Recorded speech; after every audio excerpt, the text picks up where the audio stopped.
আসসালামু আলাইকুম, শুভেচ্ছা সহ সকলকে স্বাগত জানাচ্ছি চ্যানেল আই সংবাদে। এখনকার আয়োজন নিয়ে আপনাদের সাথে আছি আমি ফাবলিহা বুশরা।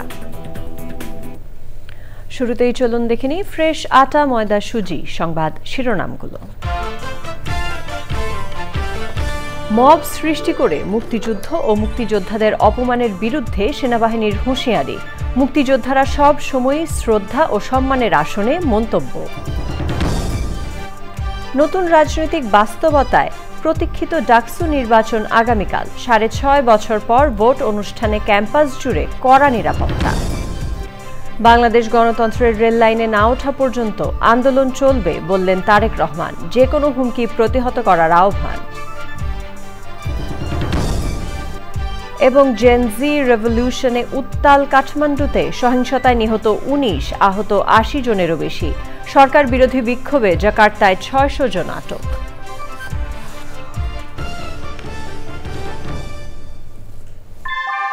ভূমিকম্প সহনীয় মোস্ট ডিউরেবল দেশের প্রথম থার্মেক্স রড সালাম স্টিল। সালাম স্টিল বোঝে ডিউরেবিলিটি। সালাম স্টিল, মোস্ট ডিউরেবল স্টিল।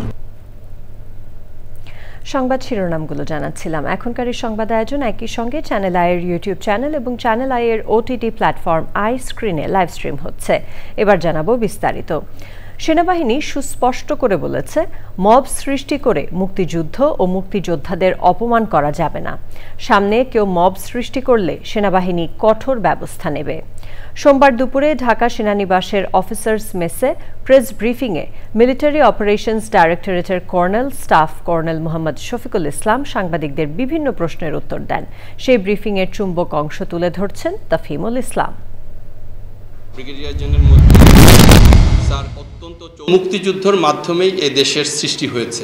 আমরা মুক্তিযোদ্ধাদেরকে সম্মান করি, শ্রদ্ধা করি, আমাদের অন্তরের অন্তঃস্থল থেকেই শ্রদ্ধা করি এবং এই শ্রদ্ধা সম্মান আগেও যেমন করতাম, এখনও করি, ভবিষ্যতেও করব।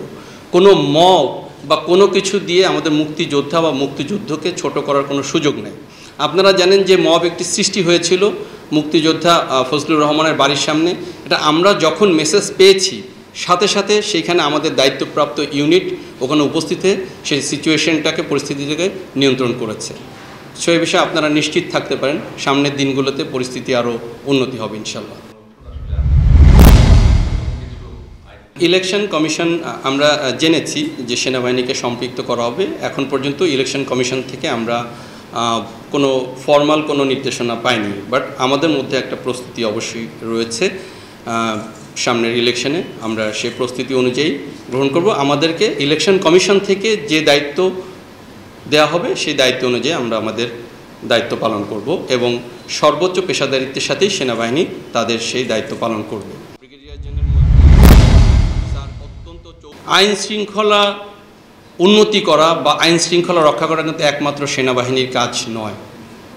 আমাদেরকে যে ম্যাজিস্ট্রেসি পাওয়ার দেওয়া হয়েছে, এর মাধ্যমে আমরা গ্রেফতার, আটক এবং হস্তান্তর করতে পারি। কোনো জুডিশিয়ারি বা আইনি প্রক্রিয়ায় কোনো সাজা দিতে পারি না। সো এটা একটা বিষয়। এখন সকল যে স্টেক হোল্ডার আছে আইনশৃঙ্খলা বাহিনীর, সকল আইনশৃঙ্খলা বাহিনীকে সমন্বিতভাবে একত্রে কাজ করতে হবে।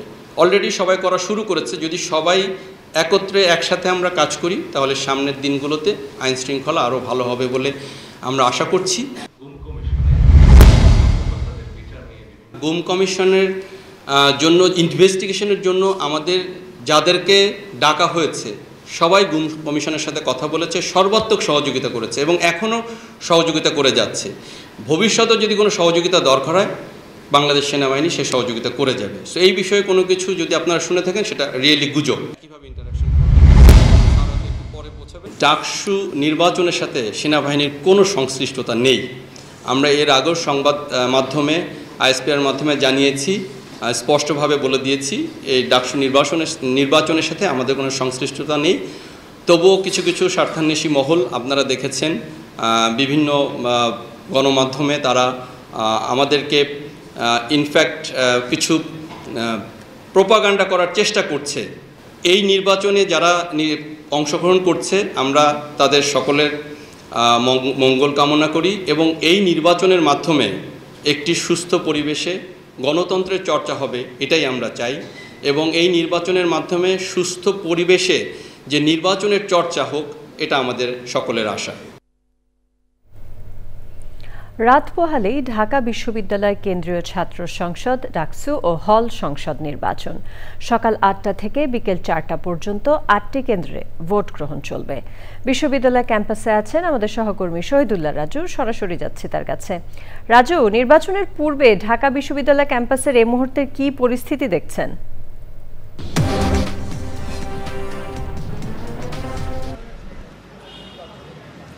বুশরা, ঢাকা বিশ্ববিদ্যালয়ে এখন ডাকসু নির্বাচনের জন্য কিন্তু একদম প্রস্তুত রয়েছে।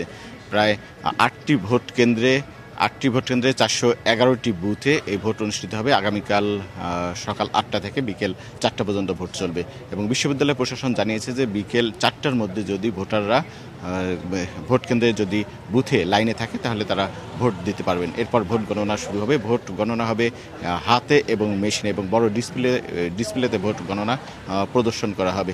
এবং আরেকটা বিষয় জানিয়ে রাখি যে এবার প্রথমবারের মতো যারা অন্ধ শিক্ষার্থী আছে তারাও কিন্তু ব্রেল পদ্ধতিতে ভোট দিতে পারবেন। প্রায় 40,000 এই শিক্ষার্থীর ভোট গ্রহণ আগামীকাল প্রায় 11 ঘন্টা পর সকাল 8টায় শুরু হবে এবং বিশ্ববিদ্যালয় প্রশাসন জানিয়েছেন যে তারা ফ্রি এবং ফেয়ার একটা নির্বাচন দেওয়ার জন্য বদ্ধপরিকর এবং একটা কার্যক্ষম ডাকসু কেন্দ্রীয় ছাত্র সংসদ যে ডাকসু সেটা তারা দেখতে চান। এবং বিশ্ববিদ্যালয় প্রশাসন বলছেন যে সব ধরনের নিরাপত্তা নেওয়া হয়েছে। বিকেলে ডিএমপি কমিশনার তিনিও কিন্তু বিশ্ববিদ্যালয় ক্যাম্পাস ঘুরে গিয়েছেন এবং আইন শৃঙ্খলা রক্ষাকারী বাহিনীর বিজিবি, পুলিশ এবং র্যাব সহ 2000 সদস্য তারা মোতায়েন রয়েছে এবং ইতিমধ্যে কিন্তু বিশ্ববিদ্যালয়ে বহিরাগত প্রবেশ সীমিত করা হয়েছে। যারা লোকাল এবং বিশ্ববিদ্যালয়ের ভিতর আবাসিক তারা শুধু প্রবেশ করতে পারছেন এবং আজ রাত 8টা থেকে বুধবার রাত 12টা পর্যন্ত কোনো ধরনের অস্ত্র নিয়ে বিশ্ববিদ্যালয়ে প্রবেশ করা যাবে না এবং লাইসেন্সকৃত অস্ত্র কিন্তু নিষিদ্ধ করা হয়েছে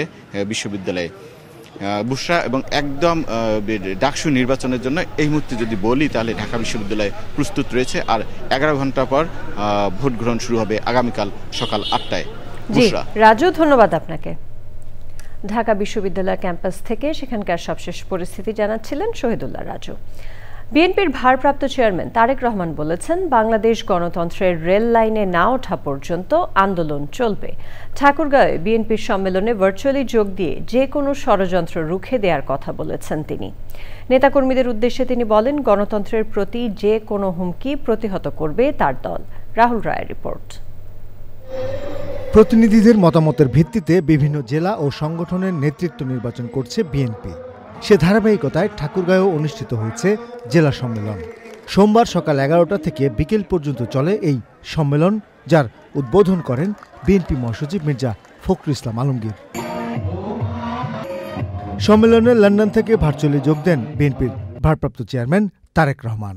বিগত দিনে স্বৈরাচারের বিরুদ্ধে আপনারা যেভাবে দল এবং জনগণকে একসাথে ঐক্যবদ্ধ রেখেছিলেন, সেই কাজটি এখনো শেষ হয়ে যায়নি। এই কাজটি আমাদেরকে অব্যাহত রাখতে হবে।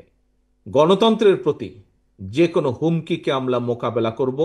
অবশ্যই এমন কোনো পরিস্থিতিতে বা এমন কোনো পদ্ধতি আমরা অনুসরণ করব না যেই পদ্ধতিতে জনগণের শান্তি এবং শৃঙ্খলা নষ্ট হয়। রাজনৈতিক দলগুলোকে জনগণের সিদ্ধান্তের উপর ভরসা রাখার আহ্বান জানান তারেক রহমান। রাজনৈতিক দলগুলো তাদের মতামত, তাদের চিন্তাভাবনা, লক্ষ্য, উদ্দেশ্য জনগণের সামনে উপস্থাপন করবে। জনগণ বাছাই করে নিবে কে দেশ এবং জনগণকে আগামী দিনের জন্য নেতৃত্ব দিবে। জনগণের কাছে যাওয়ার পরিবর্তে যদি শুধু নিজেরাই আমরা কথা বলতে থাকি, একটি অরাজক পরিস্থিতি তৈরি হবে, যে পরিস্থিতি পলাতক স্বৈরাচারকে আবার ফিরে আসার পরিস্থিতি হয়তো তৈরি করতে পারে। আগামী দিনের নির্বাচন হয়তো সহজ হবে। আমি আজকে থেকে 1 বছর আগে বলেছিলাম, আমরা যত সহজ ভাবছি তত সহজ নয় ব্যাপারটি। যতক্ষণ পর্যন্ত এই দেশের মানুষের গণতান্ত্রিক অধিকার পুনঃপ্রতিষ্ঠিত না হয়, যতক্ষণ পর্যন্ত বাংলাদেশ না আসে গণতন্ত্রের রেল লাইনে, ততক্ষণ পর্যন্ত বিএনপির আন্দোলন থেমে থাকবে না। বিএনপির ভারপ্রাপ্ত চেয়ারম্যান বলেন, তার দলের লক্ষ্য গণতন্ত্র পুনঃপ্রতিষ্ঠা আর রাষ্ট্র গঠনে 31 দফা বাস্তবায়ন করা। এটি হোক আমাদের। রাহুল রায়, চ্যানেল আই। জেনজি রেভলিউশনে উত্তাল নেপালের কাঠমান্ডু। সামাজিক যোগাযোগ মাধ্যমের অ্যাপস ব্যবহারে নিষেধাজ্ঞা ও সরকারের দুর্নীতির প্রতিবাদে বিক্ষোভ ও সহিংসতায় এখন পর্যন্ত ১৯ জন নিহত ও ৮০ জনের বেশি আহত হয়েছে। পুলিশের ব্যারিকেড ভেঙে পার্লামেন্টের সংরক্ষিত এলাকায় প্রবেশ করেছে বিক্ষোভকারীরা। পরিস্থিতি নিয়ন্ত্রণে সেনা মোতায়েন করা হয়েছে।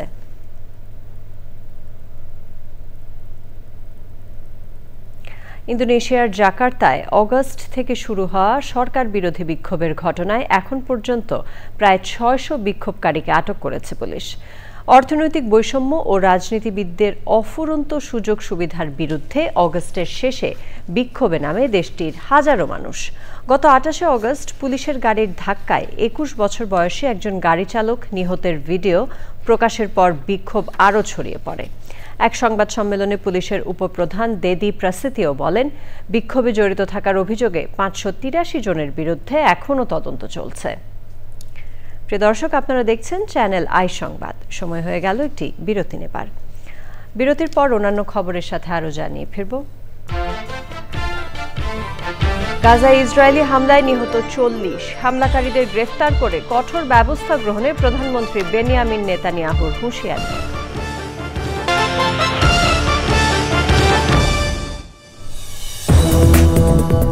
বিরতির পর সাথে থাকার জন্য ধন্যবাদ সবাইকে। জানাবো আমিন জুয়েলার্স আন্তর্জাতিক সংবাদ।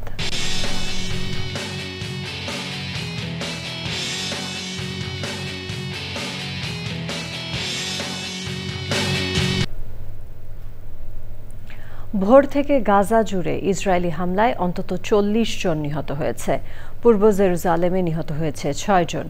ঘটনাস্থল পরিদর্শন করে ইসরায়েলের প্রধানমন্ত্রী বেনিয়ামিন নেতানিয়াহু বলেছেন, হামলাকারীদের গ্রেফতার করে কঠোর ব্যবস্থা গ্রহণ করা হবে। সামাজিক যোগাযোগ মাধ্যমে মার্কিন প্রেসিডেন্ট ডোনাল্ড ট্রাম্প বলেছেন, ইসরায়েল যুদ্ধবিরতির শর্তে রাজি আছে, এবার হামাসের পালা।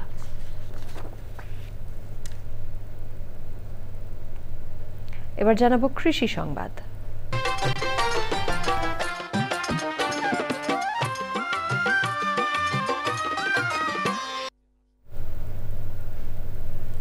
ঝালকাঠিতে জলাবদ্ধতায় বীজতলা পচে রোপা আমন বীজের চরম সংকট দেখা দিয়েছে। লক্ষ্যমাত্রার প্রায় ৪০,০০০ হেক্টর জমি এখনও রোপণ করা সম্ভব হয়নি। জেলার অনেক জমি অনাবাদি থেকে যাওয়ার আশঙ্কা করছেন চাষি। এবার রয়েছে প্রকৃতি সংবাদ।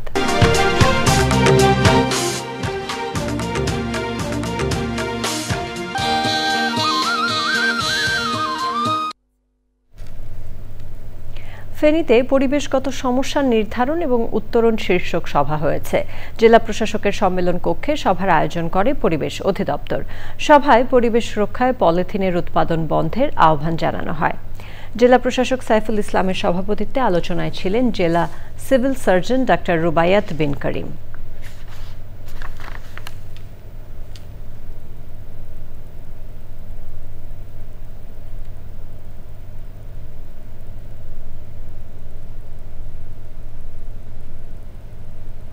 এক্সিম ব্যাংক বাণিজ্য সংবাদ।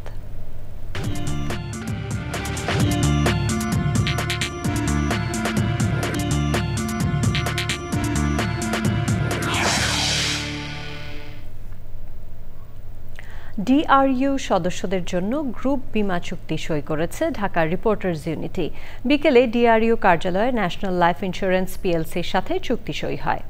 চুক্তির আওতায় ডিআরইউ সদস্যরা অস্বাভাবিক মৃত্যুতে ৩ লাখ টাকা, দুর্ঘটনায় মৃত্যুতে প্রায় ৮ লাখ টাকা এবং অসুস্থ হলে চিকিৎসা খরচ বাবদ ৭০,০০০ টাকা পর্যন্ত সুবিধা পাবেন। চুক্তিসই অনুষ্ঠানে তথ্য ও সম্প্রচার উপদেষ্টা মাহফুজ আলম, ন্যাশনাল লাইফ ইন্স্যুরেন্সের ব্যবস্থাপনা পরিচালক কাজিম উদ্দিন, বাংলাদেশ ইন্স্যুরেন্স অ্যাসোসিয়েশনের প্রেসিডেন্ট সাইদ আহমেদ ছাড়াও ডিআরইউ এর সভাপতি আবু সালে আকন ও সাধারণ সম্পাদক মাইনুল হাসান সোহেল উপস্থিত ছিলেন। সংবাদে আবারও সময় হয়ে গেল একটি বিরতি নেবার। বিরতির পর খেলার খবরে জানিয়ে ফিরব।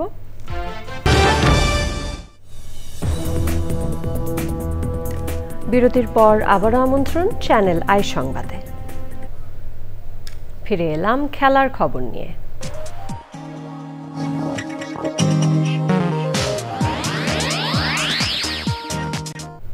এরই সাথে আয়োজনের শেষ পর্যায়ে আমরা, তবে যাবার আগে ফ্রেশ আটা ময়দা সুজি সংবাদ শিরোনামগুলো জানিয়ে দিচ্ছি আরও একবার।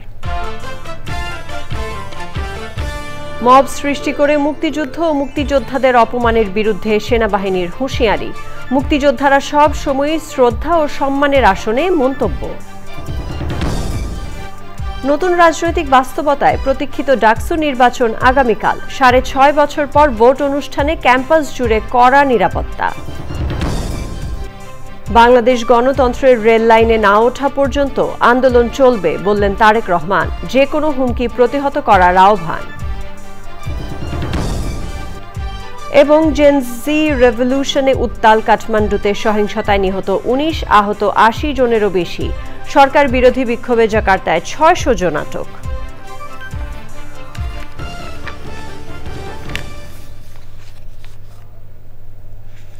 চ্যানেল আইয়ের সর্বশেষ সংবাদ জানতে ভিজিট করুন channelionline.com এ। যুক্ত থাকুন আমাদের সোশ্যাল মিডিয়া প্ল্যাটফর্মগুলোর সাথে। আমাদের পরবর্তী সংবাদ দেখার আমন্ত্রণ জানিয়ে শেষ করছি। এতক্ষণ সাথে থাকার জন্য ধন্যবাদ সবাইকে।